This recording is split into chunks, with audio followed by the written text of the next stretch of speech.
Sono Mareida Vallone e da 40 anni alla guida di Villa Matilde a Vallone insieme a mio fratello Salvatore. Villa Matilde è un'azienda storica della Campania, il cui nome è legato in maniera indissolubile al Falerno, un vino di oraziana memoria dalla storia unica e rara, quindi sarà una gioia potervela raccontare.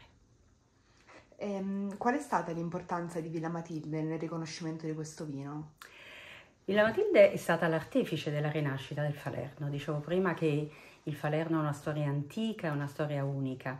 Infatti è un vino la cui origine risale all'epoca dei Romani. Ha soltanto 2500 anni di storia alle spalle e questi 2500 anni sono stati legati sempre all'attività produttiva nello stesso luogo, quindi l'Ager Falernus, un territorio al confine tra l'attuale Campania ed il Lazio, circoscritto da monti e affacciantisi sul mare ai piedi del vulcano di Rocca Monfina. Il Falerno era il principe dei vini e rappresentava un simbolo, non soltanto una bevanda idroalcolica, ma un simbolo per tutti coloro i quali avevano la possibilità economica e culturale di apprezzarlo e di consumarlo. Era infatti la linea di spartiacque tra il nobile e il povero, tra il principe e la plebe, tra il vincitore ed il vinto. Ma con l'arrivo della fillossera purtroppo questo prodotto, così come molti altri in Europa, Fillossera arrivò nel nostro continente tra la fine dell'Ottocento e l'inizio del Novecento, anche il Falerno subì una pausa di arresto. La mia famiglia con mio padre, Francesco Paolo Vallone, portò avanti negli anni 50 una ricerca proprio volta alla individuazione, laddove fosse stato possibile reperirle, delle piante scampate alla fillossera. E dopo una ricerca durata oltre 15 anni, queste piante fortunatamente trovate furono fatte riprodurre e si ebbe così la base per la rinascita del Falerno, sicuramente moderno ma discendente del Falerno degli antichi romani. Di conseguenza, se non ci fosse stata Villa Matilde oggi non saremmo qui a parlare. E qual è stata la differenza del lavoro rispetto ai tempi di suo padre? Dunque, mio papà scelse di portare avanti la vitivinicoltura e la produzione del Falerno per un atto di amore verso una storia infinita, verso un territorio, ma lui era un professore universitario, la sua cattedra era istituzione di diritto romano, non a caso studiava la storia degli antichi romani ed era anche un avvocato. Quindi quando ebbe modo di far nascere l'azienda del Falerno, la sua idea e anche ambizione era semplicemente quella di far sì che un grande mito dell'antichità non andasse ad essere dimenticato. Non pensava di poter dar vita a un'impresa, a un'attività così come noi oggi la intendiamo. Quindi era proprio l'azienda di famiglia che avrebbe avuto l'orgoglio e l'onore di continuare a produrre Falerno. Con il passaggio generazionale da mio padre a mio fratello e a me, quindi intorno agli anni 80, le cose poi sono cambiate, ma fondamentalmente è cambiata tutta la areale di produzione, il comparto vitivinicolo ed enogastronomico in Italia, in Campania, ma anche nel mondo. Quindi si è iniziato a fare sistema di quello che precedentemente era una semplice attività agricola. Quindi parliamo di attività completamente improntate su principi differenti. Oggi il vignaiolo, l'agronomo, l'enologo hanno importanti qualifiche professionali e alla base ci sono studi estremamente sofisticati, attenti. Una volta era tutto fatto in maniera empirica. Io ricordo che le prime produzioni di Falerno fatte da me e mio fratello, figuriamoci da mio padre, erano una scoperta perché non c'era un protocollo, non c'era una conoscenza, non c'era nulla che ci potesse guidare, se non gli importantissimi testi degli antichi romani, verso una produzione del vino e quindi chiaramente era un discorso estremamente differente. E oltre al Falerno che vini producete? Noi siamo un'azienda fedelmente legata alla produzione del falerno. C'è chi dice che Villa Matilde sia Falerno e Falerno sia Villa Matilde. Quindi nel rispetto di questi principi abbiamo sempre voluto lavorare le varietà autoctone del nostro territorio. Bacca bianca semplicemente la falanghina del biotipo Falerna, a bacca rossa aglianico piedirosso e una piccolissima percentuale di primitivo che concorre insieme all'aglianico e al piedirosso alla produzione di un altro vino storico dell'antichità, quindi che si chiama Cecubo.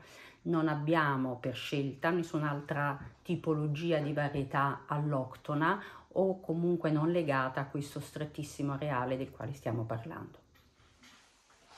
In passato, nel 2010, sei stata presidente delle Donne del Vino in Campania. Cosa ha rappresentato per te questo traguardo?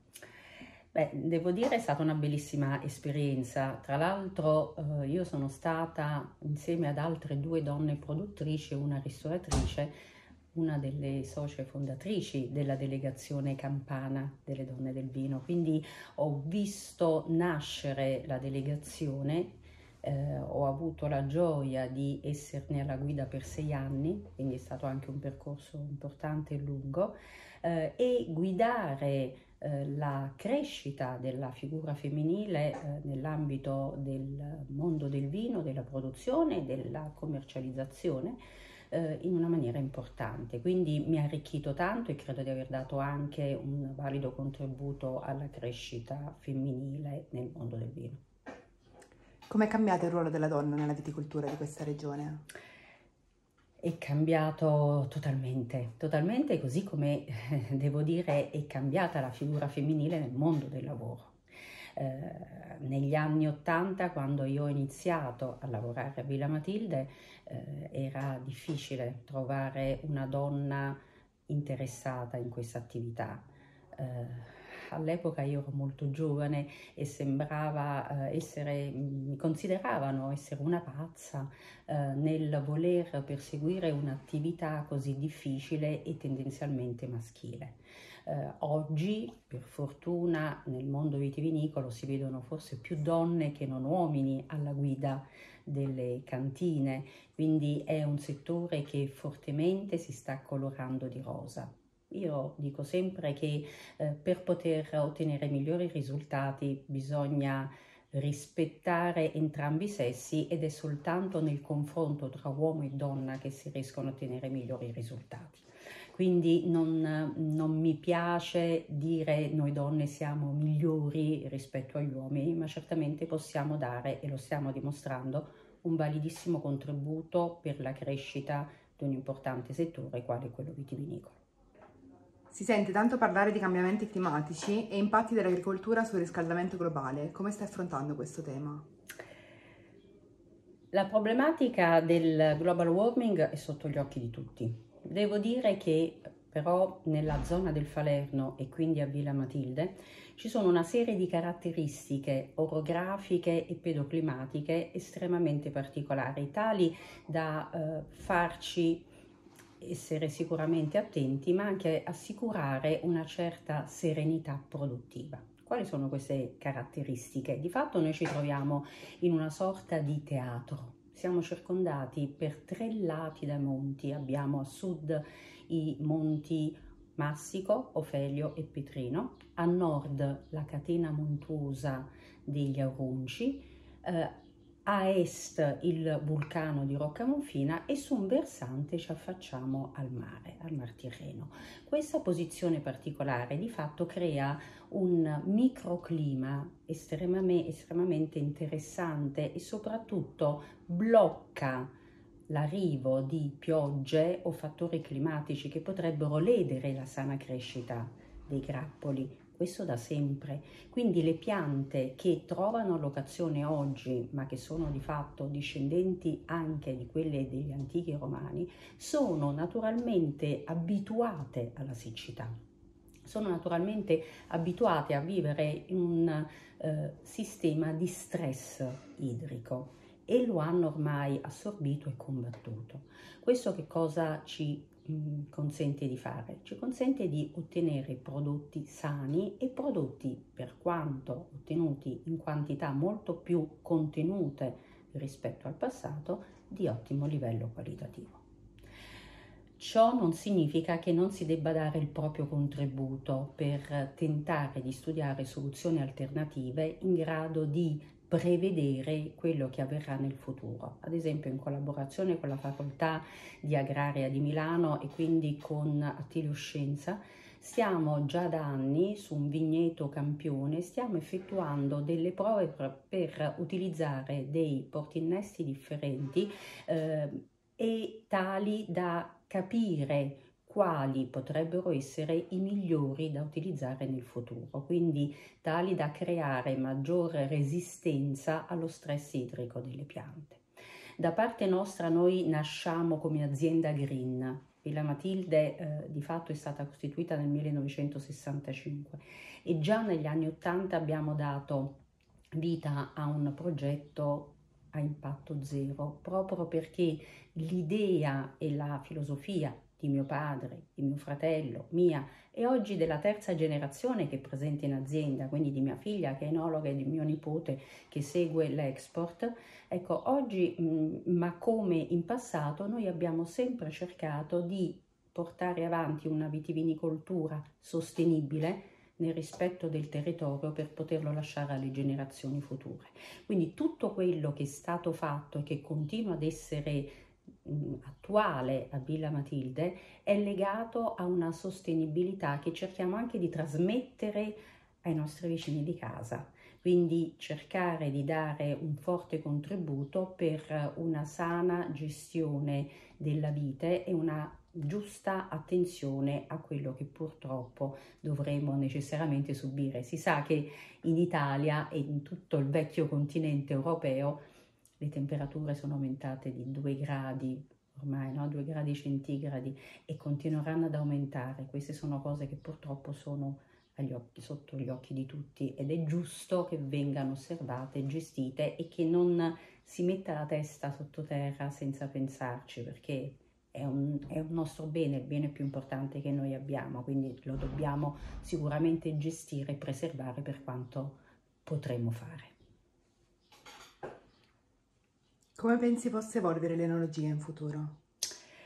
Beh, è strettamente legata alla precedente domanda.